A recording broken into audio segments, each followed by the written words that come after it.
Mis hermanos, Dios los bendiga, les habla un día más Teo Hernández. Hoy día, mis hermanos, voy a hablarles de la historia del Señor de los Milagros de Buga. Pongamos atención, vamos a abrir el corazón, que este mensaje de hoy día a través de esta historia está muy hermoso. Dice así: antigua tradición narra por el franciscano Fray Francisco Rodríguez en la novena que publicó el año 1819. Allá por el año 1580, Buga era un pequeño caserío. El río de Buga corría en ese entonces por el sitio donde ahora está el templo del Señor de los Milagros. Al lado izquierdo del río había un ranchito de paja donde vivía una india anciana cuyo oficio era lavar ropa. Esta mujer era muy piadosa y estaba ahorrando y reuniendo dinero para comprarse un Santo Cristo y poder rezarle todos los días. Reunió 70 reales, que era lo que necesitaba para comprarlo y traerlo desde Quito. Precisamente el día en que la piadosa lavandera iba a llevar el dinero al señor cura párroco para que le consiguiera la imagen, pasó por allí llorando un honrado padre de familia a quien iban a echar a la cárcel porque debía 70 reales y no tenía con qué pagarlos. La buena mujer se conmovió por esta tristeza de su vecino e, inspirada por un pensamiento caritativo, se propuso dejar para más tarde el conseguir su crucifijo y le dio al pobre necesitado los 70 reales que tenía ahorrados para comprar la imagen. Aquel hombre, lleno de alegría y agradecimiento, le deseó que Dios la bendijera y la ayudara mucho. Unos días después, la anciana estaba lavando ropa en el río cuando una ola colocó delante de ella un pequeño crucifijo de madera que resultó para ella una joya más valiosa que todo el oro y plata y las esmeraldas que le pudieran ofrecer. El crucifijo hallado de esta manera no podía haber pertenecido por allí cerca a ninguna otra persona, pues hacia arriba, a las orillas del río, no vivía nadie. La feliz lavandera, llena de gozo y perfectamente tranquila en su conciencia respecto a su posesión, se dirigió a su choza e improvisó allí un altarcito sobre el cual colocó el Santo Cristo que le había llegado de manera tan misteriosa, guardándolo cuidadosamente en una cajita de madera. Una noche la anciana oyó golpecitos en el sitio donde ella había guardado la imagen y, averiguando lo que pasaba, se llevó una gran sorpresa al darse cuenta que el Santo Cristo y la cajita habían crecido notablemente, pero se imaginó que sería ilusión de sus ojos, ya muy debilitados por la edad. Pero pocos días después advirtió que la imagen tenía cerca ya de 1 metro de estatura.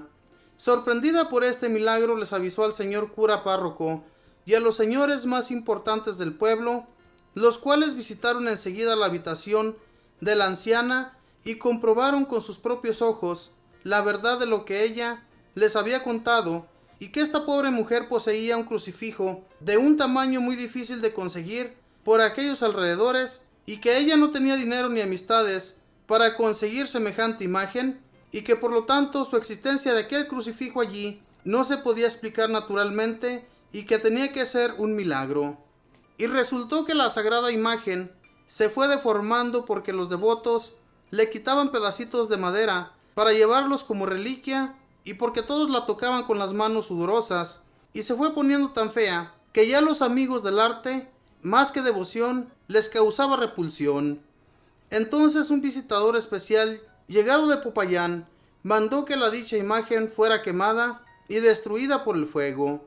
Los devotos se estremecieron de sentimiento al conocer esta orden, pero era necesario obedecer.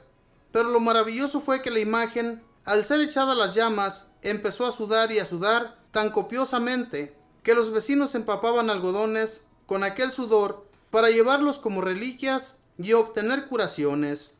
Este milagro fue comprobado y atestiguado con la gravedad de juramento por las numerosas personas, y al terminar el sudor, la sagrada imagen se había vuelto mucho más hermosa de lo que estaba antes, y se le fue lo que anteriormente tenía de desagradable. La señora Luisa Sánchez, que vivió en aquellos tiempos, declaró bajo juramento: el sudor duró 2 días. Todos los vecinos de los alrededores venían con algodones a recoger sudor y llevarlos como reliquias, y yo también recogí allí de aquel sudor en algodones y todavía lo guardo. Y desde aquel milagro la gente le empezó a tener gran devoción a esta santa imagen, y ya considerarla como de hechura milagrosa, y comenzaron a obtener favores de Dios que fueron calificados como sobrenaturales y milagrosos. Y no solo en esta ciudad, sino en otras ciudades y regiones, donde se han visto llegar muchos romeros y peregrinos a visitar la sagrada imagen. A muchos de ellos les hemos oído contar que sanaron prodigiosamente de graves enfermedades.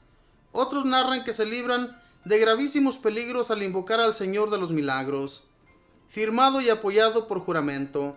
Sigue diciendo la crónica de 1819, después de estos sucesos extraordinarios, el ranchito de la anciana se convirtió en un sitio de oración y de peregrinaciones devotas. A los anteriores milagros siguieron muchos más, y con tal cantidad que la gente le dio a esta imagen el nombre con el cual se conoce desde hace siglos, el Señor de los Milagros. Después de muerta la anciana, se pensaba dónde debía colocarse el Santo Cristo. Su ranchito quedaba frente a las aguas, y he aquí que el río creció muchísimo y cambió de cauce, y se desvió hacia el sur desde unas 3 cuadras más arriba del punto de la aparición, y dejó así el sitio libre para construir el templo al Santo Cristo, templo que al inicio era un edificio pequeño y se llamaba la ermita.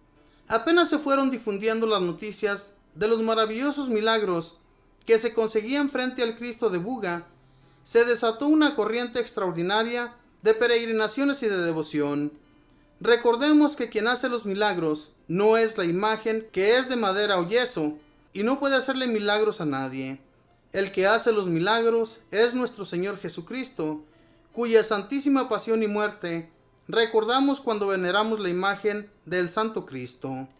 De todo Cauca llegan peregrinaciones, y también de México, Perú y de todo el reino de Nueva Granada, y cada persona volvía a su hogar con admirables favores conseguidos de la bondad del Señor. Se llama rogativa una serie de oraciones que se hacen para pedir un favor especial a Dios. Antiguamente las rogativas se hacían recorriendo las calles en devota procesión religiosa, cantando y rezando para obtener del cielo que se alejara alguna calamidad o que llegara algún bien que se deseara conseguir. En 1622 se obtuvo la primera rogativa al Señor de los Milagros. Juan Ventura Farfán cuenta lo que él vio. Por 9 días sacaron en procesión al milagroso, ofreciéndole misas muy solemnes, pidiéndole misericordia, porque un verano espantoso tenía reseca la tierra, con calor y soles terribles, y porque cantidades incontables de langostas estaban devorando todos los cultivos. Y el día en que terminaban las rogativas, volvía otra vez la imagen al santo altar, como a mediodía, estando el sol muy brillante y sin verse nubes por ninguna parte. De pronto, media cuadra antes de que llegara la procesión a la ermita, se soltó un enorme aguacero, y los cargueros se apresuraron a entrar rápidamente con el Santo Cristo a su templo, y fue tanto lo que llovió, que parecía un diluvio, y todas las langostas murieron, y los cultivos se salvaron. Y desde ese día, negros, indios, españoles, le fueron teniendo una muy grande devoción al Señor de los Milagros. Es una imagen que enternece al devoto. Es como el retrato de Cristo que el profeta Isaías hizo varios siglos antes del nacimiento de Jesús, cuando dijo: vimos cómo ha quedado el siervo del Señor, sin apariencia agradable ni presencia, sin aspecto que atraiga la estimación, despreciado, abandonado por los hombres, varón de dolores, que ha sabido lo que es sufrimiento. Es como uno ante el cual se vuelve el rostro hacia otro lado para no tener que mirar su dolor. Fue despreciado y no fue tenido en cuenta. Él cargó con nuestras dolencias y soportó nuestros dolores.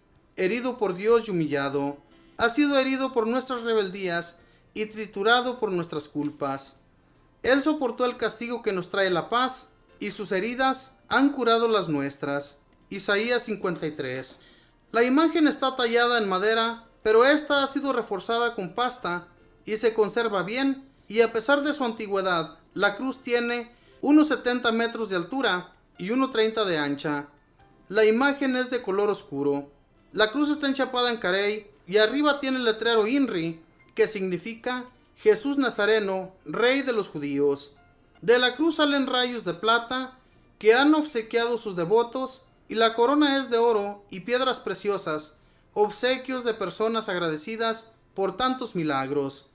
La cabeza del Santo Cristo está muy inclinada por sus heridas, especialmente por el costado, derrama abundante sangre. La cabellera, también ensangrentada, cae en 2 manojos sobre sus hombros. El rostro, atormentado por el dolor, conserva una expresión de resignación y de majestad impresionantes. Los ojos cerrados, los labios entreabiertos. Se nota en su expresión que ha tenido una muerte terrible y dolorosa. El padre capellán de la ermita del Señor de los Milagros escribió hacia el año 1700 al sumo pontífice de Roma una carta pidiéndole indulgencias para los que visitaron la sagrada imagen, y le cuenta lo siguiente: el templo del Señor de los Milagros es un santuario tan venerado que a él llegan continuamente peregrinos de toda América, y por la gran veneración que la gente siente por esta imagen de Jesús crucificado y por los muchos milagros que continuamente se suceden junto a su imagen. Aquí el Todopoderoso ha obrado maravillosamente milagros, no solo a las gentes de esta región, sino a los de toda la nación y a los de muchos sitios de América y aún de Europa. Y esto lo ha venido haciendo continuamente por más de un siglo. Muchos de estos milagros constan en libros firmados y atestiguados bajo juramento. En 1907 tuvo lugar la consagración del nuevo templo, y entonces se hizo la solemnísima traslación de la milagrosa imagen al nuevo altar. Después de haber estado 3 siglos en una pequeña y humilde ermita, pasaba ahora a un amplio y elegante templo construido con las donaciones de sus devotos agradecidos. Hubo una emoción indescriptible cuando apareció el hermoso paso de la imagen queridísima del Señor de los Milagros, que abandonaba su antigua y pobre ermita para irse a guardar y ayudar a sus devotos en su hermoso y amplio templo. El paso era llevado en hombros por 64 caballeros vestidos de rigurosa etiqueta, que se turnaban de 16 en 16, llevando las andas por donde iba la imagen. La procesión duró varias horas, y a la entrada del templo fue necesario colocar doble fila de soldados para contener a la inmensa multitud que se apretujaba para estar lo más cerca posible de la milagrosa imagen. Pero recordemos siempre que quien hace los milagros no es la imagen, pues ninguna imagen puede hacer jamás milagros, sino que el que obra los milagros es Jesucristo, el Hijo de Dios. Lo que hace la imagen es recordarnos lo que sufrió por nosotros. Al recordar su pasión y muerte, obtenemos junto con su sagrada imagen los milagros y favores que necesitamos. En 1937 el Papa Pío XI, por medio de su secretario, el cardenal Parcelli, futuro Pío XII, expidió un decreto por el cual establecía que al templo del Señor de los Milagros de Buga se le concedía el título de basílica. Y como causas para este título, decía el Papa que en este santuario se obtenían muchísimos milagros y que lo visitan cada año más de 200,000 peregrinos. En la actualidad lo visitan más de 1 millón de peregrinos al año. La fiesta del Señor de los Milagros se celebra el 14 de septiembre. Te adoramos, oh Cristo, y te bendecimos, que por tu santa cruz redimiste al mundo. Esta fue la historia del Señor de los Milagros, mismo Jesucristo, que quiso estar por tantos años en esa ermita, con esa indiecita que se dedicaba a alabar. Una indiecita que se conmovió muchísimo por ayudar a este hombre que pasaba por allí, llorando, porque iba a ser encarcelado. Hermanos, lo que uno hace por las personas caritativamente, con mucho amor, Dios se lo sabe pagar a uno también. Podemos ver cómo a esta indiecita no se le hizo malo entregar esos 70 reales, los cuales había conseguido con muchísimo sacrificio. Sin embargo, ella los da a este hombre. Este hombre se pone tan feliz que le agradece mucho haberlo hecho con mucho amor. Y lo que le dice a esta indiecita, que Dios la bendiga y que Dios te dé mucho. Y así fue. Este gran milagro, mis hermanos, que sucedió. Ella deseaba tener un crucifijo para poder rezarle, pero le llega algo más grandioso en ese río, que cuando ella lo ve allí tirado entre el agua, lo recoge, lo pone en un altarcito ahí en su ermita, y por la noche Ella se da cuenta que la cajita está creciendo junto con el Cristo. Se emociona tanto que vaya y avisa al párroco y a las personas más importantes para que vayan y vean los hechos. Esto sucedió, mis hermanos, solamente Dios sabe por qué. Tal vez en ese pueblecito no había ni siquiera un templo. Estos hechos, mis hermanos, solamente suceden cuando Dios quiere tener un encuentro con un pueblo que está tal vez totalmente abandonado. El amor de Dios hacia las personas es inmenso, pero nosotros somos a veces tan pecadores que ni siquiera nos acordamos de que tenemos un Dios a quien rendirle cuentas y a quien pedirle favores. Mis hermanos, seamos más caritativos con nuestros hermanos y ayudémosles, que Dios recompensa grandemente, y lo podemos mirar con esta indiecita. Que Dios les bendiga.